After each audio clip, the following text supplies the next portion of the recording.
The question was, what would be the fate of Bengal?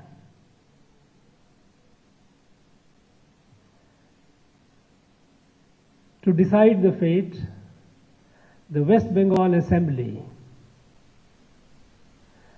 they went through a motion on this very day in 1947, 20th June. 3 sets of voting happened. United Bengal, when they voted, the voting was whether Bengal should be partitioned, number 1. If it is partitioned, then of course it is clear that part would go to India, part will go to Pakistan. But if it is not partitioned, where should it be?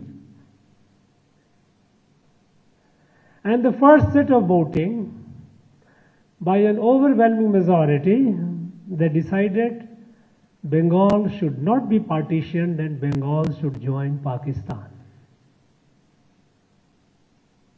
This was possible because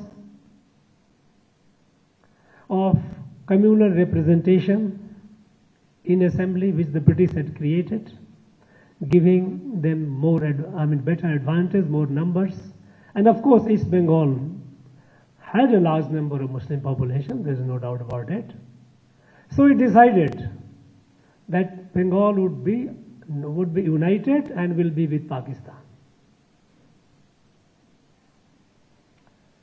Thereafter, the legislators of West Bengal and East Bengal, they had a separate voting. West Bengal legislators voted for partition to be with India. East Bengal legislators voted for united Bengal in Pakistan. The situation was that the 2 votings had decided that Bengal would go to Pakistan. 1 vote, which was by the legislators of West Bengal, they decided it should be partitioned and West Bengal should be part of India. And finally, that was the decision which was accepted. Now the day is important because had it not been there, Bengal would have been in Pakistan, would have been part of, perhaps Bangladesh today, I am not sure what would have been the fate. And then all that we are talking about, our proud culture, proud all the history and all, I'm not sure what would have been the fate of that. That momentous day, fateful day, it decided the future of our country, India, and the future of the people of Bengal, West Bengal. We know what happened in East Pakistan. I don't have to go into that. And what has happened and has been happening even thereafter. So it is important that we remember the day. The day cannot be just artificially decided by the government. That okay, government decides that this day will be the day for foundation. It cannot be. Of course, it cannot be the foundation day. You can have a day of any day and of your choice. So, this 20th June 1947 was the day which decided the destiny of people of West Bengal and this country, Bharat, India. And so it is so very, very important that we must remember it. We must remember the circumstances in which this happened. Because we know that there is an old saying that those who forget history are condemned to repeat. We must know. Coming to this richness of Bengal. Of course, Bengal, any amount of description would be rather small, short. It has been the soul of this country. And when it comes to the national freedom movement, Who is there to beat Bengal? Long before the national freedom movement started, in some elementary, very small way, some consciousness, there were huge consciousness all over, but they were fragmented. No part of this country was colonized without bloodshed. Every part, people resisted, they fought, right from Tamil Nadu up to Bengal, Assam, everywhere, all over. Punjab, everywhere. But this collective consciousness of seeking independence, the seed, of course, we all know that history moves in a continuum. It is very difficult to say that this is the point when history began. But I suppose with some degree of fairness, one can say that 1882, when Bankim Chandra Chattopadhyay wrote this Ananda Math. I'm not sure many young people have read it, but this is something which is worth reading. The fire that he lit in this novel, the seed that he planted, those seeds started germinating. By the way, Bande Matram is from that very Ananda Math only, which we are also proud of. The concept of Bharat Mata in a most energized form. Bharat as a Mata has been through all the time we have worshipped. But in a most energized and vibrant form, it came from Bengal.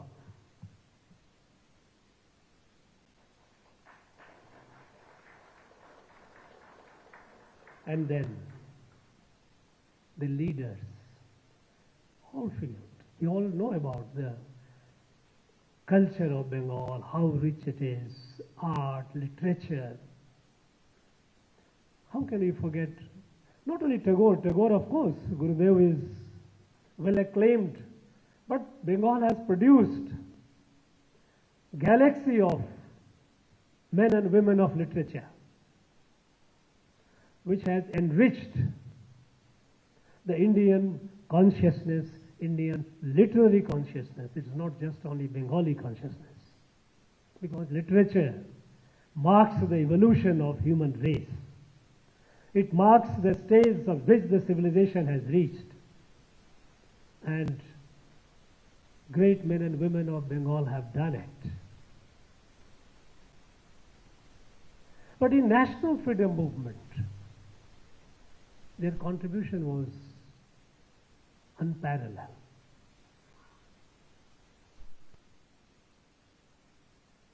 The very national consciousness which Swami Vivekananda, then after he was touched by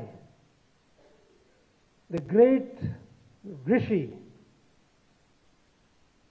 Sri Ramakrishna Paramhans, and that touch transformed this Narendranath into that divine figure. He was tormented. He traveled all over the country.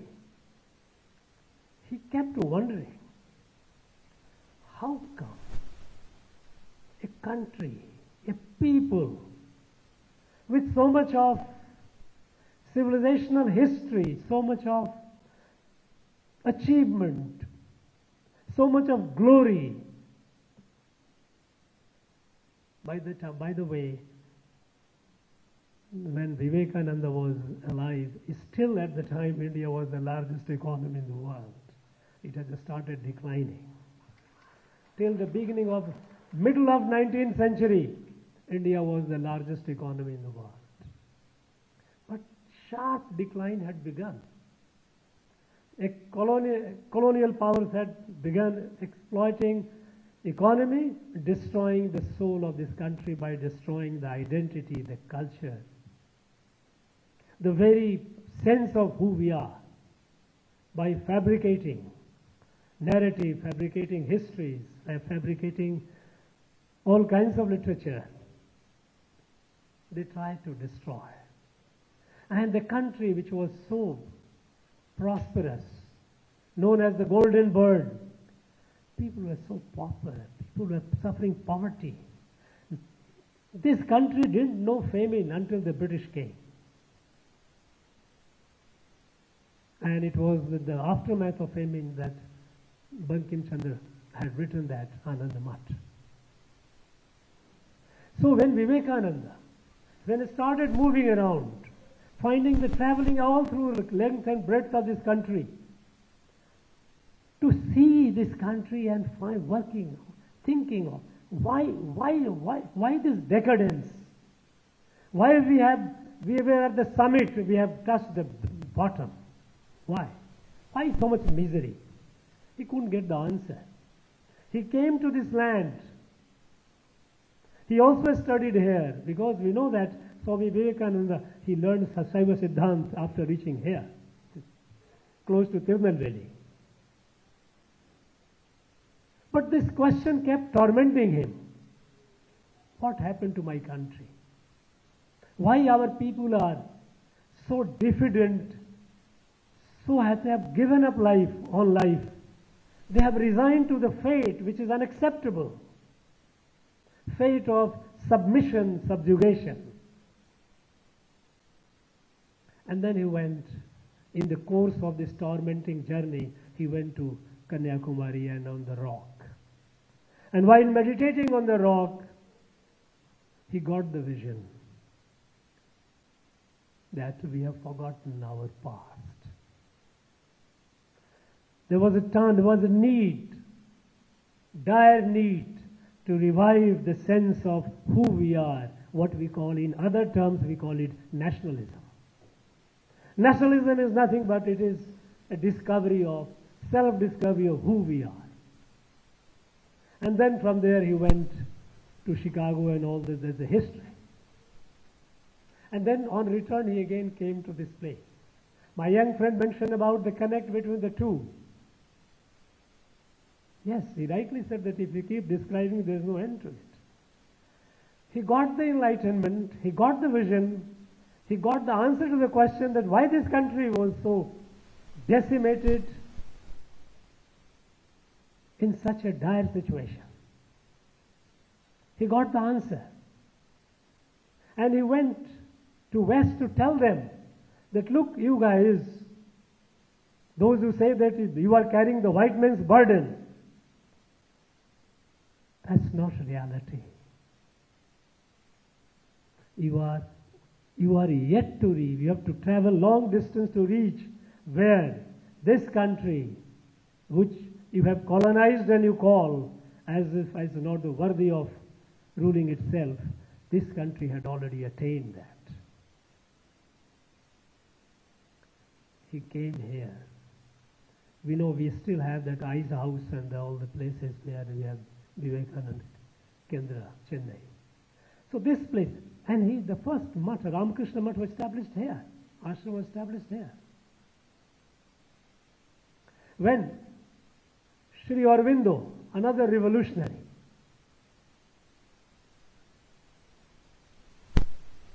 fighting the British and escaping the British attempt to get him, he came to Pondicherry. And there he set on a course of a spiritual evolution. A spiritual evolution, Sri Aurobindo has made it very clear, it is an evolution of our Bharatiya nationalism. It is a spiritual. Some people say that Sri Aurobindo, revolutionary, he left the way and he became a sannyasi. No, that's not the case. That's a very poor reading of Sri Aurobindo. Sri Aurobindo, he shifted the path by broadening the vision that this country has a much bigger divine responsibility. It is not for its own sake that it has to be independent. It has to be independent to save the humanity, to save the planet. And that is what he wrote in his dreams on 15th of August 1947, when he says that the moment has come for Bharat to fulfill its divine obligation, to spread the light that we are one, Vasudhaiva Kutumbakam, Yadu Mure, Yavarum Kelir, we are all a part of a family, spread the light. All the divisions, all the separations, all the exclusivity, it must fall. And then alone, this place, earth, would be a worthwhile living place. He also came and got this in Tamil land. Pondicherry, technically it remains administratively a separate, but the fact is it's a part of this. Look at Netaji Subhas Chandra Bose. I don't know how many of you have read his unfinished biography, autobiography, An Indian Pilgrim. Indian Pilgrim. Of course, he couldn't complete it. Again, if you look at his journey, the torment through which he went through, finding the answer, what should be the right course for India to get independence, because India had to be independent. And eventually, when he took over the control of Indian National Army, other than the soldiers who were commanded by the British, but who changed the loyalty to Netaji Subhas Chandra Bose and started fighting the British, other than those soldiers, the largest number of soldiers who joined the affairs were from Tamil Nadu.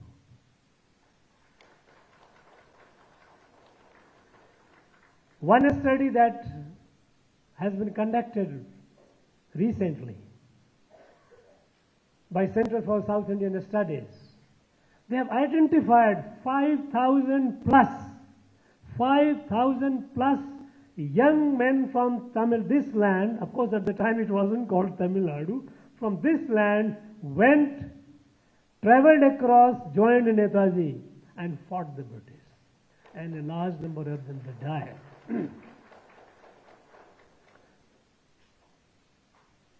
You see, you keep counting. There is no end to it.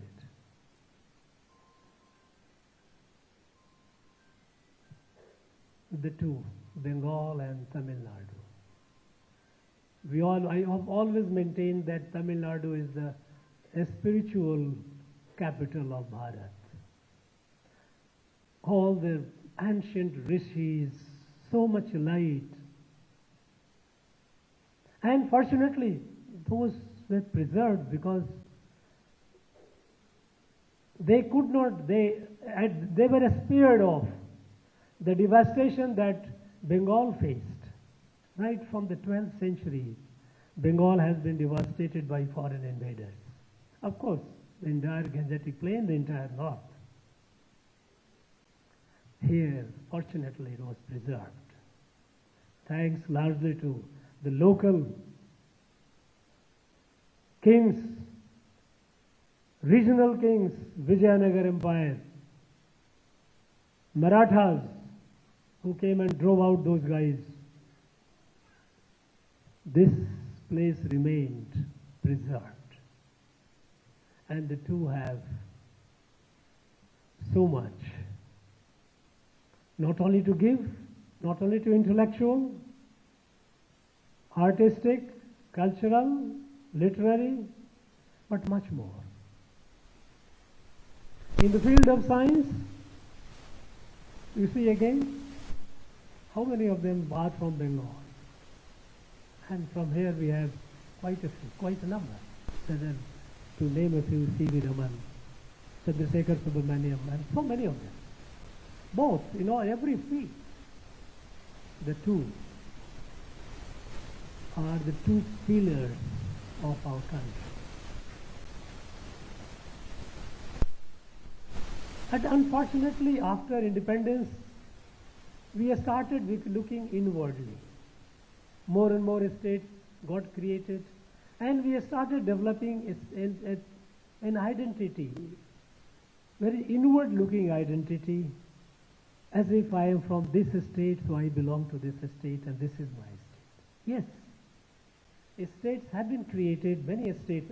We all know that at the time of independence, there were only 15 provinces, 15. That's all. Today we have almost 29. And there may be in future more states will be created. But this creation of a state for administrative good governance, to give a scope, an opportunity to the local genius to develop themselves according to their own,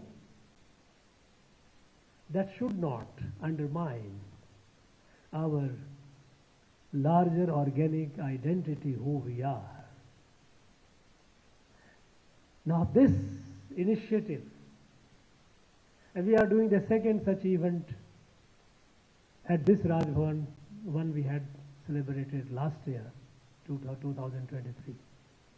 Prime Minister Narendra Modi, he realized that look, this Bharat is everywhere.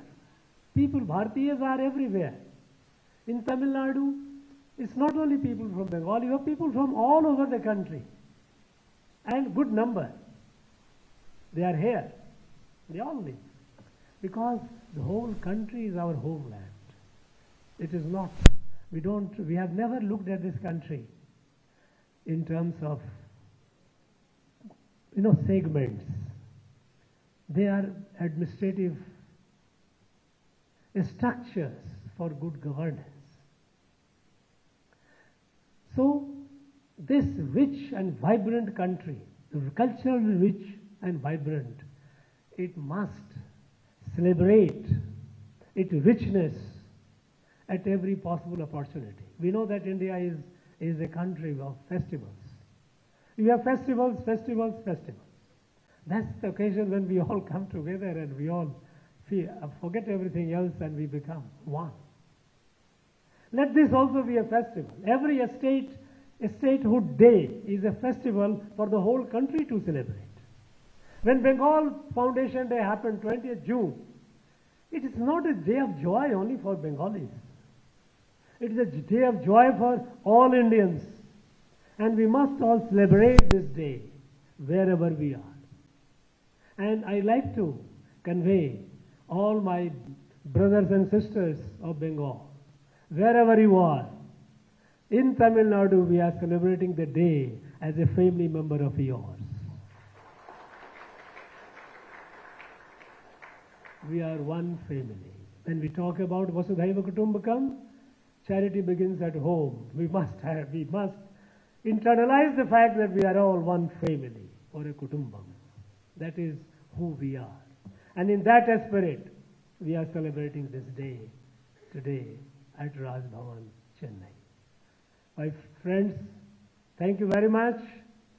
Wish you all the best. Once again, my greetings and best wishes to all of you and all those wherever they are.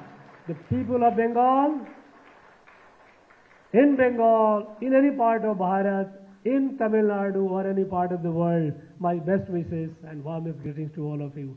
Jai Hind, Jai Bharat. Thank you, sir. Thank you so much. Celebrations with cultural revelry is a must, and we request all our dignitaries to join us for witnessing the cultural events.